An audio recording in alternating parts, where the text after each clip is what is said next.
చిరకాలము నాతో ఉంటానని క్షణమైనా వీడిపోలేదని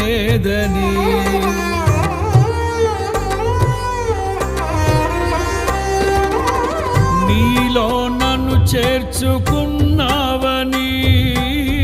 తండ్రితో ఏకమై ఉన్నామని